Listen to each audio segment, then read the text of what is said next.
flying. Godspeed, John Glenn. Houston, Tranquility Base here. The Eagle has landed. Roger, Tranquility. We copy you on the ground. New possibilities are opening up for scientific cooperation between countries. 2, 1, 0. Liftoff. Americans return to space as Discovery clears the tower. Discovery, go and throttle up. Discovery, roger. Go for deploy. Thanks to you and to everybody in the shuttle program. The crew is go for launch. Roger. Nice to be in orbit. We have followed in their footsteps to get us where we are today.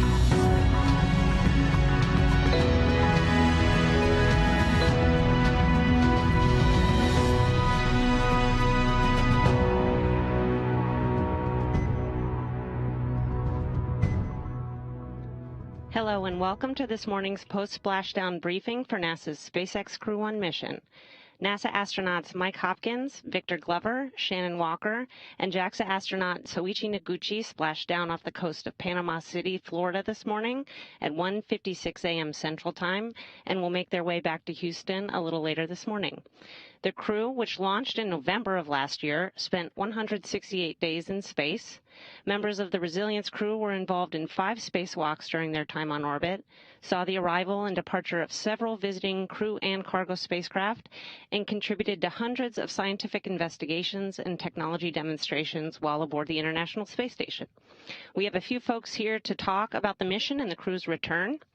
They are Kathy Leaders, Associate Administrator for NASA's Human Exploration and Operations Mission Directorate, Steve Stitch, NASA's Commercial Crew Program Manager, Joel Montalbano, NASA's International Space Station Program Manager, Holly Ridings, Chief Flight Director at Johnson Space Center, Hans Königsmann, SpaceX Senior Advisor for Flight Reliability, and Hiroshi Sasaki, Vice President and Director General for JAXA's Human Spaceflight Technology Directorate. We'll start with some overview remarks and then move to questions from reporters on the phone. For those asking questions, please press *1 to ask a question, and we'll also be taking some questions from those on social media using the hashtag AskNASA. Okay, we'll start with you, Kathy. Well, first, thanks for all of you being here so early in the morning. What an exciting landing. I mean, first of all, beautiful, beautiful evening. You could see how, nice the weather was once again. I think we've been extremely lucky that we got 2 landing days, both for Demo 2 and Crew 1, and these are really nice days to be able to rescue the crew. Re-entry is hard, and the spacecraft was in beautiful condition, but you just worry as you go through the 6 minutes of calm blackout, and it was so great to hear Mike's voice and then see those drogues and the mains deploy so wonderfully, and the vehicle just come softly down and back to Earth, and see the boats going out to pick up the crews and bring them home. It's amazing. We've already got pictures of the crew out there, and you can see, Mike and Shannon and Victor and Soichi, they look like they did on the day they launched, and it's kind of hard to think about that. That's a picture of them inside the crew capsule now on the recovery boat. But they're doing great, and we're very, very happy that we'll be bringing them home to their families. I got to talk to Soichi and Victor's families, and they're very excited to see them again, and we'll be planning on having a late birthday party for Victor soon coming up. This is our first full-up crew rotation mission, and we, on the NASA side, and I know on the SpaceX side, we've learned a lot. On the NASA side, we're going to take this learning into, our future crew missions with Boeing, and most importantly, the Artemis missions. And I know the SpaceX folks are just going to keep doing these missions. I don't know how you could have done this one much better, but we are hoping that they're going to be continuing to do the great job that they've been doing. I personally want to thank the SpaceX team, the NASA teams, and we've had several other federal agencies that have jumped in and helped us along the way, and I really want to thank everybody for all the hard work that they've done and doing such an amazing job for our nation. Thank you. Okay, next we'll hear from Steve Stitch. Good morning, everybody. It was an incredible day today, recovering Mike Hopkins, Victor Glover, Suichi Noguchi, and Shannon Walker after their 168 days in space. It really has been an incredible 27 days, I would say, for the NASA and SpaceX teams in the Commercial Crew Program. This has probably been our busiest month. We started on April 5th with a port relocation to set us up for the landing that we did today. On April 23rd, we launched the Crew 2 mission, and they docked 1 day later. And then today, on May 2nd, we deorbited and landed the Crew 1 vehicle. Today went very well overall, I would say, almost flawlessly. Dragon did great. You know, it was great to hear the crew when they woke up. The first thing Mike Hopkins did is ask, you know, what's the weather going to be like? And we told him, hey, maybe 2 knots of wind and 1 foot of waves, and he was very excited from the very beginning.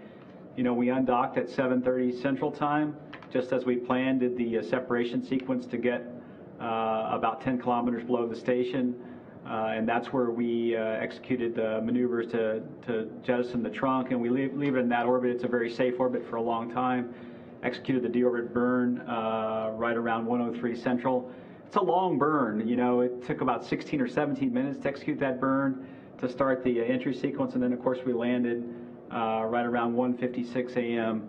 As I said, the vehicle did great, flew flawlessly as we undocked from station, doing the sequence of maneuvers. The trunk jettison went great, just as we would expect, and the deorbit burn and the entry went phenomenally well, as did the parachute deploy. My hat's off to the SpaceX team for building such a great vehicle, and also the recovery operations tonight was phenomenal. First time they've done the crewed vehicle at night. We had a lot of confidence in this night recovery based on the cargo mission that we flew and landed in January with SpaceX, and they recovered that vehicle as well. You know, we had a couple lessons learned from the Demo 2 mission. If people remember, we had some slightly high hypergol readings. Today we had none of that with the vehicle. It was performed flawlessly. And last time, you may remember, we had some boats in the area. Today, the United States Coast Guard had several assets on scene and patrolled that area. We had no leisure boats within the ellipse that we cleared for landing, so that was much, much better than last time. Overall, just a great flight. We recovered the 2 drogue parachutes and the 4 main parachutes. We're very interested in looking at those parachutes for future missions to make sure that their system's performing well, so those were recovered as well. So my hat's off to the entire NASA and SpaceX team, not only for tonight's operation, but for all the work they did to get this mission ready to go and to bring it back.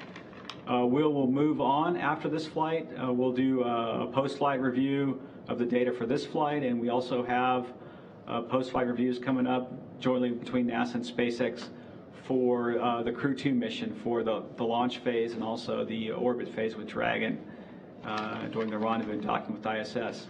So it's an incredibly neat time in Commercial Crew, and after this we'll move on to the Boeing mission, the OFT-2 mission, which will be in the August-September timeframe, and then of course we have another crew rotation coming up in the October timeframe, where we'll launch Crew 3 and bring Crew 2 home. So it's an exciting time. My hat's off to the entire team. Thank you. Okay, thanks, Steve. Next up is Joel Montalbano. Thank you, and welcome again to the post-landing press briefing. Truly just an outstanding mission. You know, an international effort that has participating countries across the globe working to make this mission successful. As you heard, 160 plus days on orbit, 160 plus days doing utilization and research, technology development for the Moon program, as well as low Earth orbit commercialization activities. And now with the Crew 1 team safely on home, Crew 2 and the Soyuz crew on orbit will continue those activities for the next 6 months, advancing what was started with Crew 1 and the Soyuz crew that was there during the Crew 1 work. So just, again, an outstanding mission.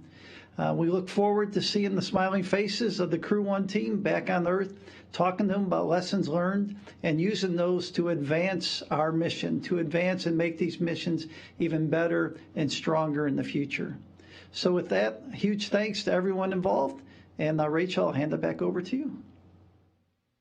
Thanks, Joel. And we'll go over to Holly Ridings.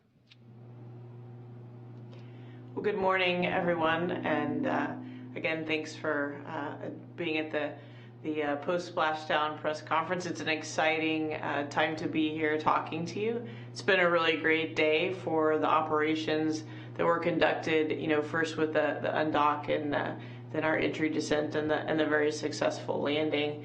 Really, I should back up and say it's been an amazing 6 months with resilience docked to the space station and the crew on board. International crew, of course, a JAXA crew member, Soichi, first time an international member of a crew on the Dragon, which we were all very excited about. And Shannon Walker had an opportunity while on board to be the commander for a period of time.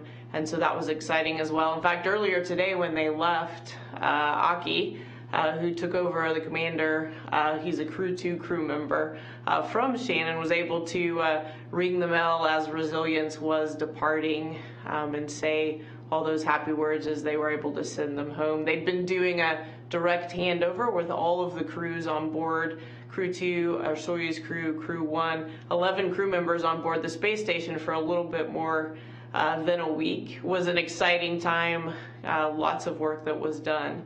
Of course, the landing itself required the crew on board to do a sleep shift, right? So we changed their sleep and wake times on board the space station, and that affected the teams on the ground here. And so in order to make this really a very good deorbit and landing opportunity work out for the operations teams and really all of the teams, there was a tremendous amount of effort by NASA and SpaceX working together and many other teams as well to ensure that we could safely land our crew today during this night landing. All 4 crew members are doing really well. Got the capsule on board, Resilience on board, SpaceX's recovery ship without any trouble, out of Resilience, and as I was walking over here, the helicopters were there ready to ferry them on to land. And so the reports are all 4 crew members are in great shape and great spirits and doing really well. And so again, just an incredible 6 months of this Resilience vehicle and the crew on board the International Space Station, and then really just a great day. It's not very often you get to wake up on the space station and go to sleep in Houston, and so we've been talking about that in the control center. The orbital mechanics and the weather don't always work out, but today they did, and so that's pretty remarkable. Back to you, Rachel. Thanks, Holly. Next, we'll hear from Hans Königsmann.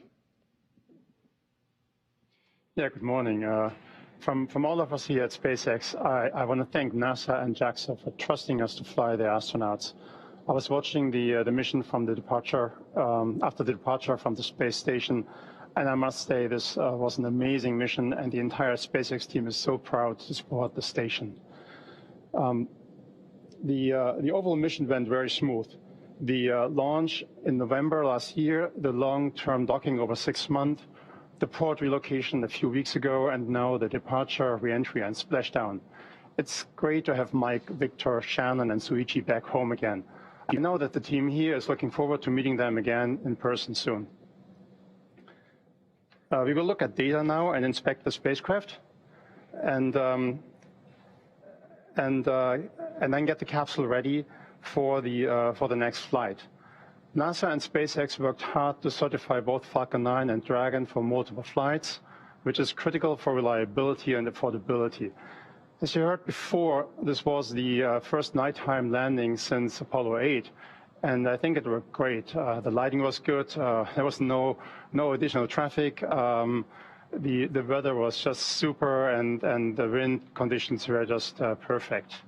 The SpaceX and NASA teams returned human spaceflight back to the United States, and I think this is a remarkable achievement, the opportunity of a lifetime for many of us, and something to be proud of. Thank you, NASA. And we are looking forward to many more flights to the space station and beyond Moon and Mars. Okay, thank you, Hans. And next we'll hear from Hiroshi Sasaki. Good morning. First of all, we are really pleased to hear all crew members came back home safely. Congratulations and welcome back. I would like to express the sincere appreciation to NASA, SpaceX, and all members who have devoted to this mission under severe COVID-19 situations. It is great pleasure for us that Soichi Noguchi, Japanese astronaut, has completed these important missions together with international partners and with SpaceX. This mission opened the new era for human spaceflight. Soichi is a pioneer. He was on return to flight of Space Shuttle, and he was first Japanese JAXA astronaut launched on a Russian Soyuz, and he boarded this mission, the first operational flight of Crew Dragon. I believe that his experience contributed this mission success. During the long stay at the International Space Station, he challenged the new research and development to benefit our lives on Earth and toward future human spaceflight.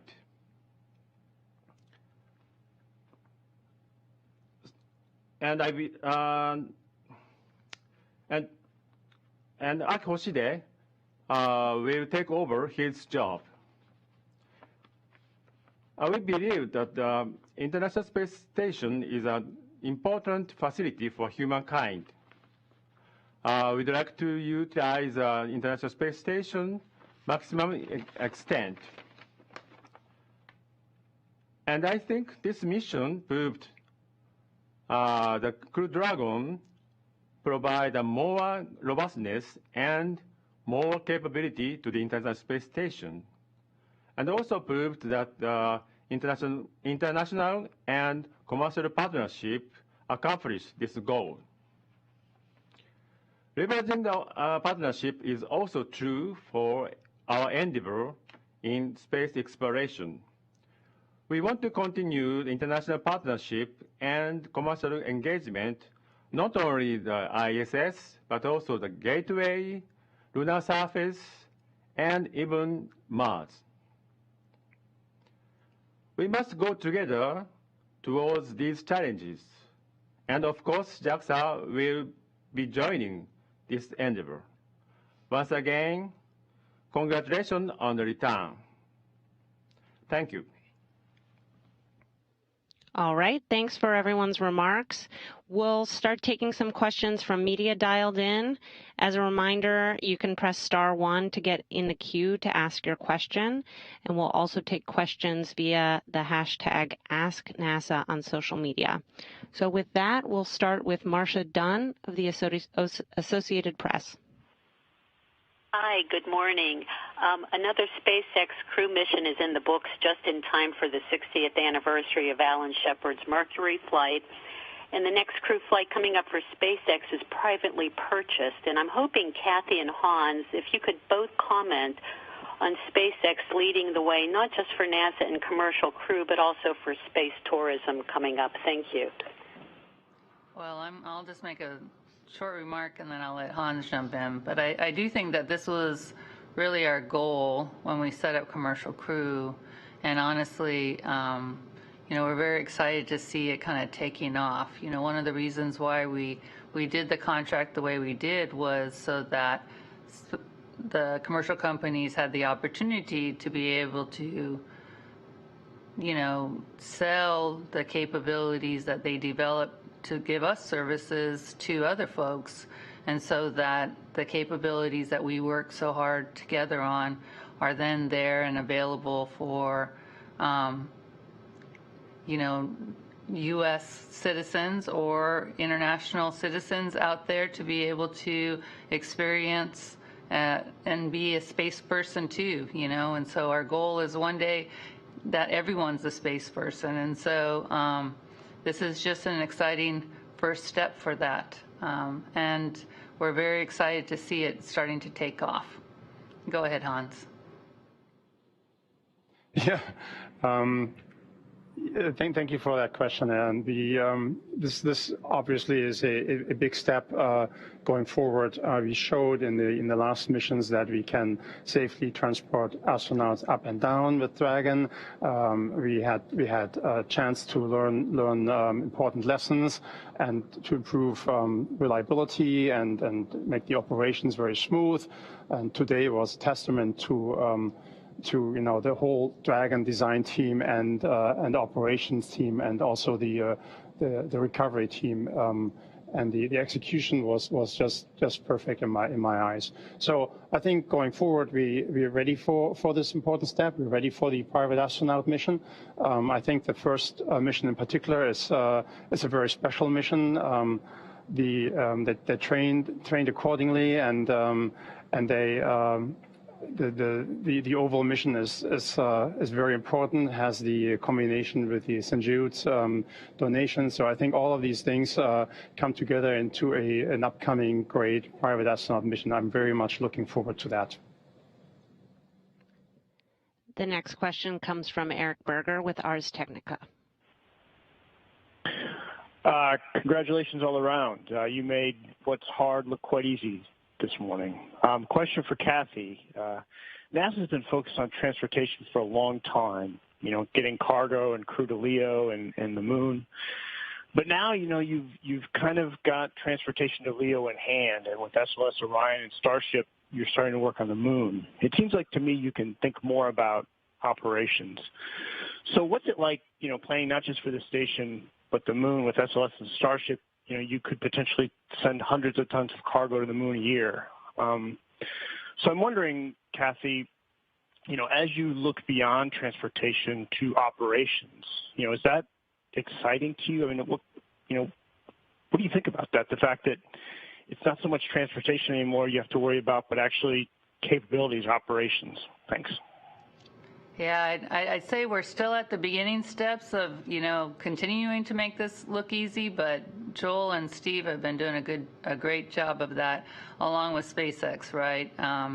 But this is only our first, full-up operational mission, so we need to keep having the missions look like this. But you're right, Eric. It's very exciting that we're starting to lay in the foundations for these key capabilities, and hopefully with Artemis 1 mission and the uncrewed demonstration mission getting behind us, and then the crewed demonstration mission occurring soon after that, we are laying in the key foundational aspects with Gateway and beginning to lay in the demonstration for the human landing system to really lay the foundation for us going back to the moon and sustainably operating on the moon. And this isn't a dream anymore. We've got very, very concrete steps to go do that. And, Sasaki-san talked about that this is an international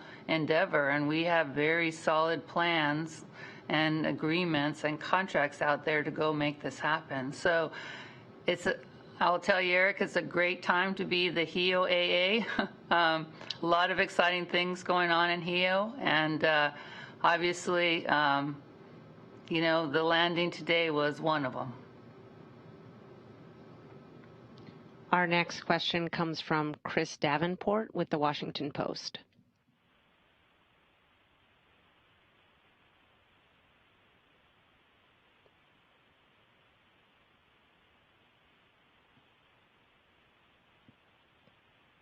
Chris, are you able to ask your question? Can you hear me? We can, yes. Okay, sorry. I was just saying congrats. I was mentioning how you guys got the spacecraft on the recovery boat in less than 30 minutes and the crew out in less than an hour. And I was hoping someone, maybe Steve or Hans, can talk about the training that went into that and what your goals were going into the mission in terms of speeding up that timeline, and then also what the benefits are of getting the crew out so quickly. Thanks. Yeah, I can start, and then we'll let Hans follow. Obviously, you know, I think one of the things today, first of all, congratulations to the SpaceX recovery team. They did a phenomenal job getting the crew out of the water very quickly and capsule on the ship. You know, I think one of the things that has enabled that is they have done many practices of this operation. In fact, just after the launch, last couple Fridays ago, they actually went out and did a practice, and they were really ready to go. And then today, you know, the weather, one of the considerations when we evaluated this night landing was the weather and the sea states and the fact that it would be very benign conditions for recovery and for the crew. And I think that also helped the team. And I know the SpaceX goal is to get the vehicle out of the water as fast as they can and get the crew out, and then start. One of the things that we do once we get the crew back on the ship is a medical evaluation, and we start doing actually research as part of the space station program to see how the crew adapts to the Earth gravity, and that's important to us as well. And I'll turn it over to you, Hans, and see what you have to add. Yeah, Steve, like you said, it's basically practice, and you know, congratulations to the recovery team. This was an awesome operation. I was commenting on this earlier, actually, inside Mission Control, and I noticed the professionalism and how smooth everything was, and it looked more like a race car pit stop than anything else. Everybody was at the right spot and did the right things. And then you know, obviously the weather was great. We picked a great night for this operation, so everything came together and resulted in these record-breaking times for getting the Dragon out of the water and the crew out of Dragon then. So great operation. Congratulations. The next question is from Camden Hall with Next Horizon Spaceflight. Thanks for taking my question. My question is for Kathy or anyone who feels that they can take it. I know that Dragon has a lifespan for human spaceflight. Do you see that lifespan for human-rated spaceflight increasing if Dragon can show that it is safe and reusable over the next few flights? Thanks. Hey, Steve, you want to take that one? I mean, I think this is in your... Yeah, I can talk about the Dragon. You know, Hans talked earlier that we have embarked upon reuse of these vehicles, and of course, Crew 2 is our first reused Dragon capsule. It flew on the Demo 2 mission with Bob and Doug. It can be reused up to 5 times based on our assessments. Right now we've got, our assessment is for the 1 flight, but we can extend that up to 5. And then really what that means is 5 flights for up to 210 days on orbit. And so we'll look at that. We'll continue to look at the vehicles when they come back. One of the neat things that we'll do once we get resilience back to the Dragonland area is we'll go through, Hans and the SpaceX team will go through and start the refurbishment. And kudos to SpaceX for allowing NASA to have a presence at Dragonland. We have an office there, and so we'll go hand in hand with them as they go refurbish the spacecraft. And what we do is, as we take the components off and look at reuse, is we learn from that. And so I think there's a potential over time to really potentially extend that life, and so we just do it kind of methodically, step by step. Okay, we'll take a few questions from social media now. Dominic on Twitter asks, are there differences or modifications between the Crew 1 and Crew 2 capsules?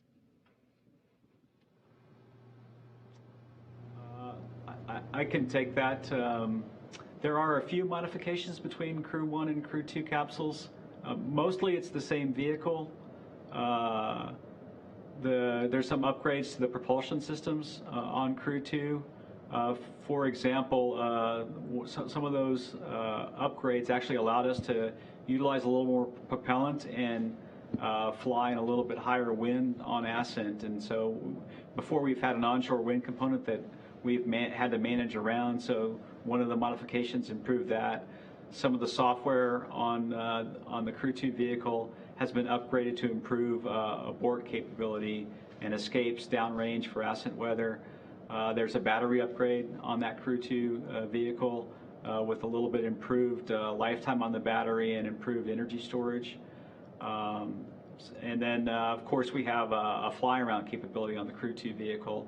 So at the end of the mission today, we undocked from the Zenith port and did 3 maneuvers to go up and around station and below. That vehicle has the capability to go 360 degrees around the space station and then get good photography of all parts of the space station. So those are just some of the upgrades to the vehicle.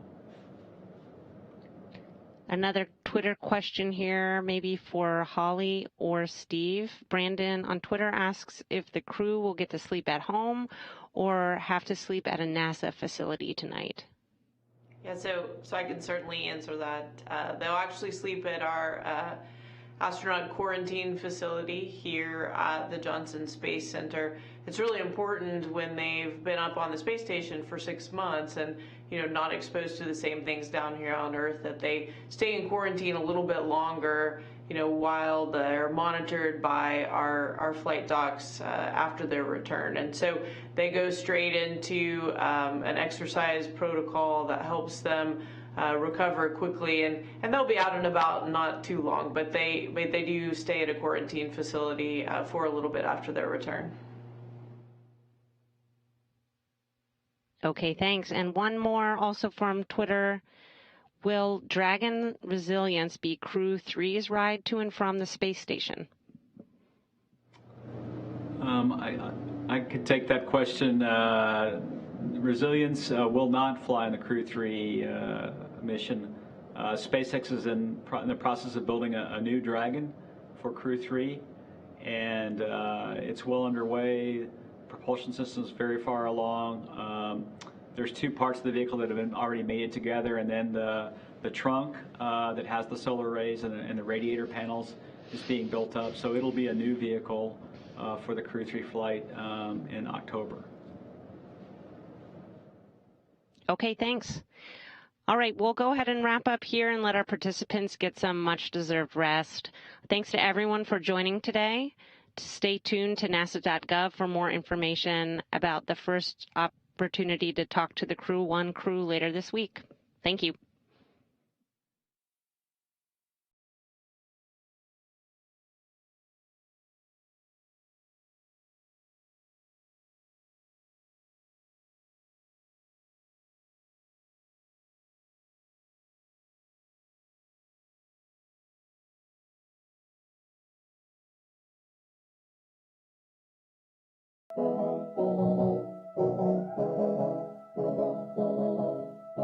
Did you know that if you were born after 2000, during your entire life there has been someone living in space?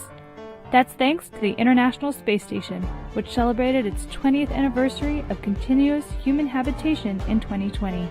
You've probably heard a lot about the incredible science that happens on board the station, but the outside is actually